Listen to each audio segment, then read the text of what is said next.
In our last episode of Sailing One Life, we sailed overnight from Beckway to St Lucia. Gary worked on some issues with our autopilot, and we got checked into customs. After a couple of stressful days, we headed to check out the local rum shacks and hang out with our friends. Join us in this episode as we explore the beautiful island of St Lucia. Hi, we're Brooke and Gary. A year ago, we traded the American dream for our dream. Welcome to One Life.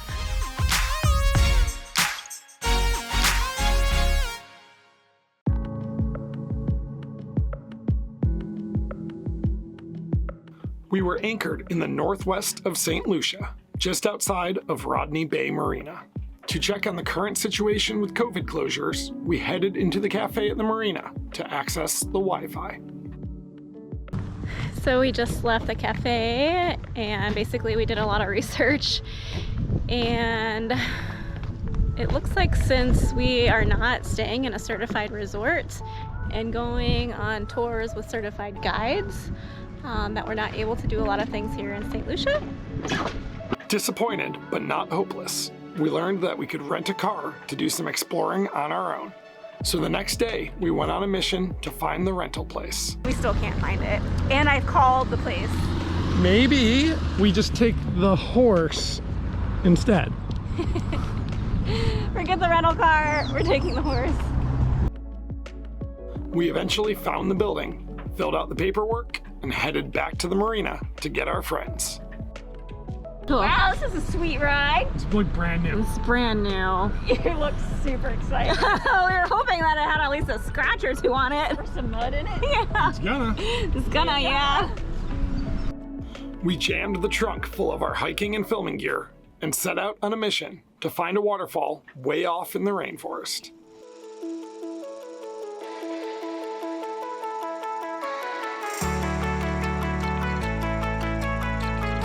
Lost? No problem. Rain? Who cares? Flooded road? We'll just plow right through. We were dead set on finding this waterfall, and nothing was going to stop us. Are we headed towards the waterfall? You passed it already. We passed it. You passed it. Okay. The locals sent us in the right direction, and we found the trailhead, so we set off into the rainforest.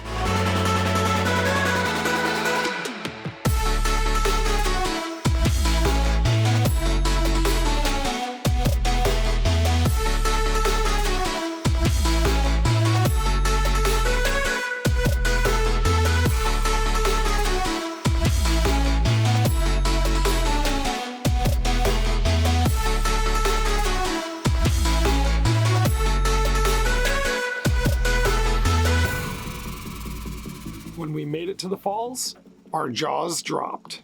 Dennery Falls, also known as Salt Falls, is one of the largest waterfalls in St. Lucia. It can be found near the town of Daenery on the eastern coast. Water cascades over a flat rock face from a height of around 60 feet. We had the entire place to ourselves, so we spent the day lounging and splashing around.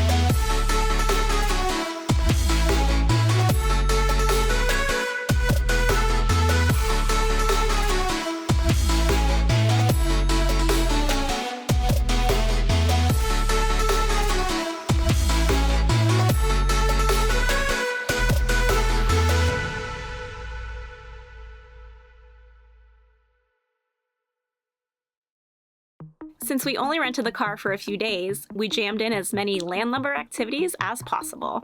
I think we may be lost, and our GPS isn't working. My phone doesn't know where we are. Despite not being part of a COVID-free resort tour, we managed to arrange a private tour of the bubbling Sulphur Springs. We finally made it. It was a long 2-hour car ride here. My name is Malene, and I am the tour guide to accompany you. As we made our way up the hill, we were not quite expecting to see this.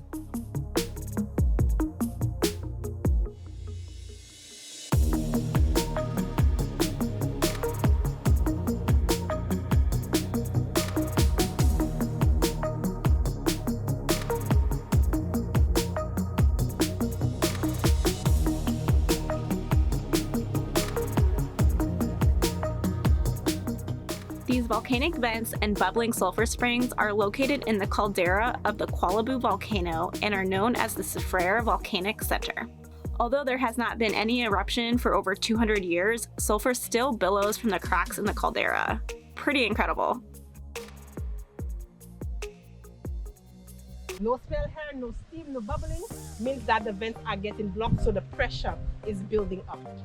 But before eruption, most times you get precursor signs by nature. You know some of the signs before an eruption? Earthquakes.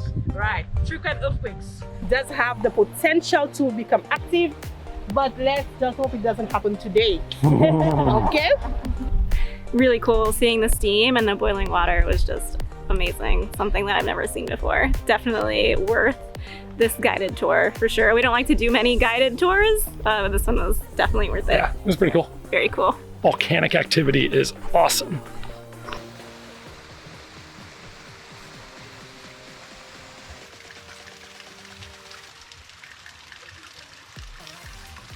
Oh, very hot. Is this how you like your bath? Yeah. Yeah. Wow. A couple hundred yards downstream from the Sulphur Springs, the water temperature is still around 110 degrees Fahrenheit and flows into mud baths where tourists and locals alike scrub themselves with the sulfur mud and soak in the hot bath. Sulfur bath. Kind of weird. To us salty sailors, it was the equivalent of a spa day. Don't offer us a free shower because we will use it. For sure. Freshwater rinse. And of course, we took full advantage of a freshwater rinse when we were finished.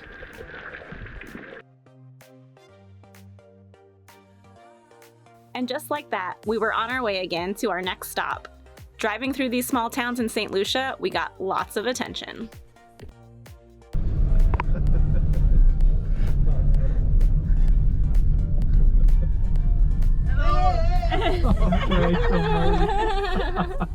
He's like blowing kisses. We decided to check out the Tet Paul Nature Trail to get a sneak peek of the Pitons. I'm starving after our little adventure at the volcano. And so we were told we can eat these fruits on this tree, and they're actually guavas. It's so good. I didn't realize we could eat the outside of these. I Wow. thought they were bigger. Oh, you like? Come on, Molly. After a quick guava snack, we set off onto the trail.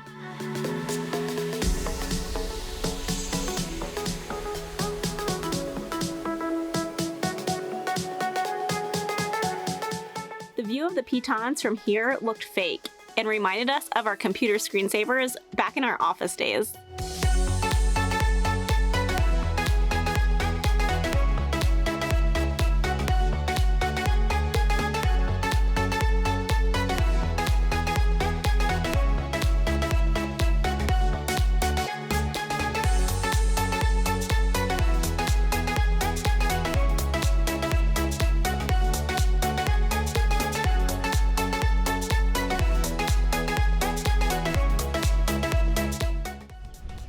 There are so many amazing views here. I can't even believe it. At first I was a little down on St. Lucia, but after running around and exploring on this island, it's absolutely gorgeous here. There was no doubt in our mind that we absolutely had to hike the Pitons the next day.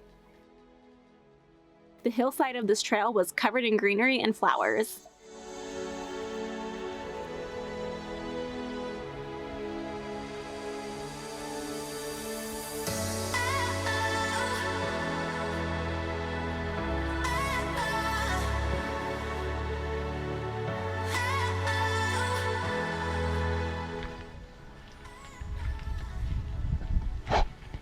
It's a wild poinsettia. I've never seen anything like this before. So crazy. We set out back to the boats to get ready for our early morning hike the following day.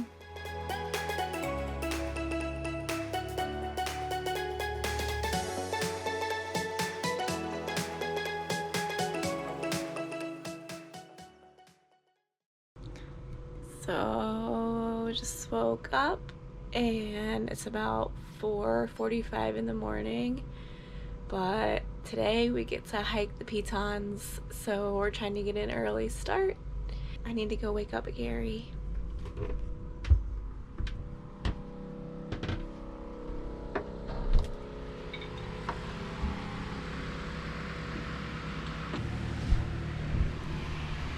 He's not thrilled.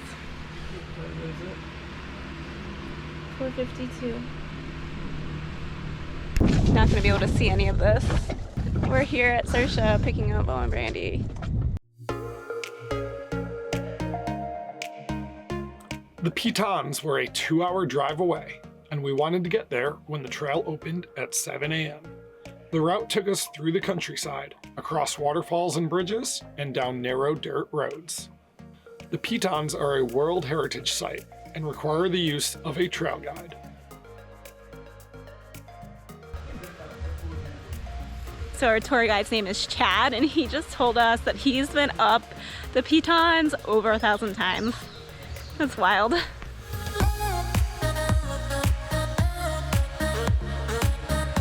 Chad took us to the office, where we paid our trail fees and signed the liability waivers. We knew this would be a challenging hike, and we were pumped to tackle it. The first 1 hour, which is considered flat, or relatively flat, this is good for moderate. From the halfway to the top of the steep, is really streams. We decided to hike the taller of the two mountains, Gros Piton. The Pitons are volcanic plugs that seem to rise straight from the water along the coast. Gros Piton has an elevation of just over 2,600 feet. That's nearly half a mile tall. Well, if you're gonna hike in the rainforest, you're gonna hike in the rain, and it is coming down hard.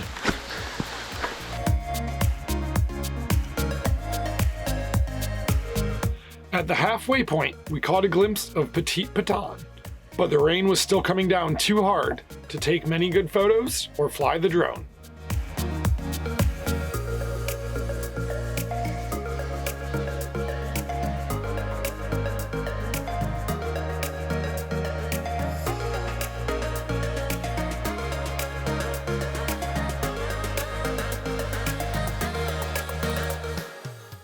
How far are we? 3/4. Still raining. Woo! In the rain, still.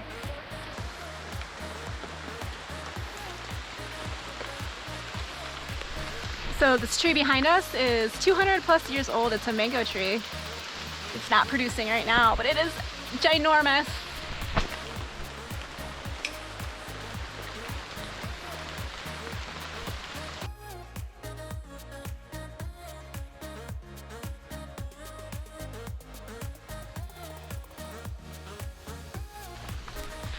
The vegetation is changing, so I think we're getting close to the top. It's still raining. And we're getting close to the top. We're starting to see some light. Hopefully it clears up at the top so we can actually see something. It looks like it's starting to clear up.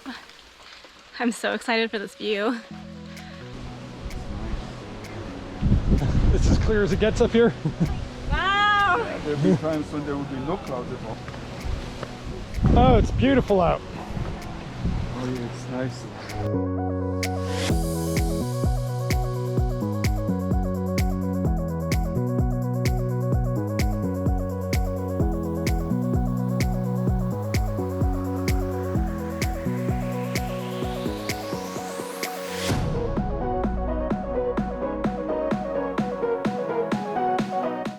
All right, we're headed back down. We got a little bit of a view at the top before the rain started again. It's pretty sweet. It's pretty steep. Our guide here fashioned an umbrella from a leaf.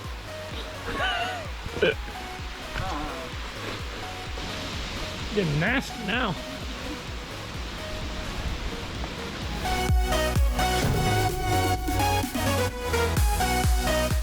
We began to make our way down the mountain.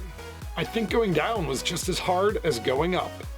We stopped once again at the halfway point, and with clear skies, we were able to get the drone up for some amazing aerial views.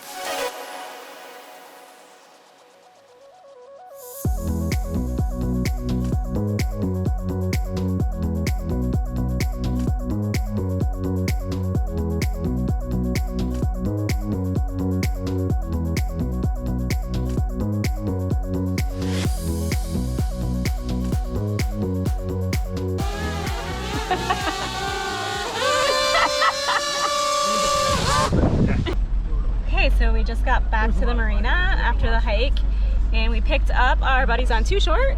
They're here, and now we are headed to get our COVID tests because we're gonna try to get into Antigua, and the place closes in like an hour, so we're hoping we can get in there.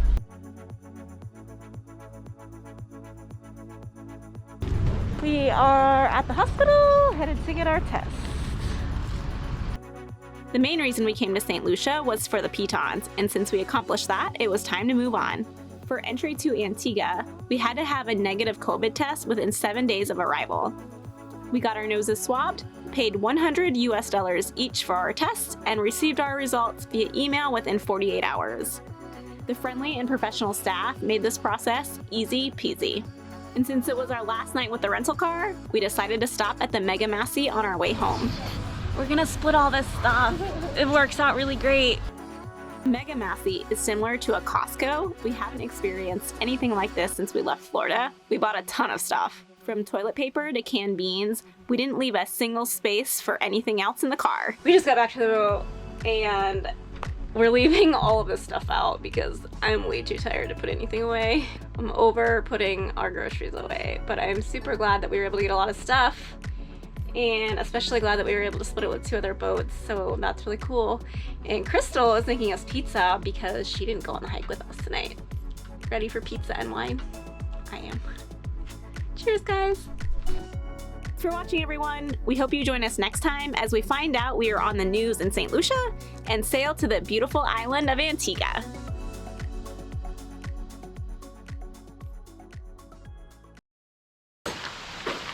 Let's go see this waterfall. Who are you talking to in here? I'm talking to the people. I'm talking to whoever will listen to me right now. Let's go. Gary, stop filming.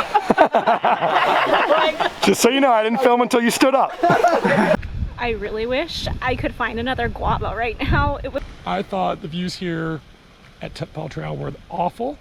It's the worst mountains I've ever seen. This guy. Oh my God. Yep. We did it. Let me see how many tampons I've got. Okay, I think that'll be okay.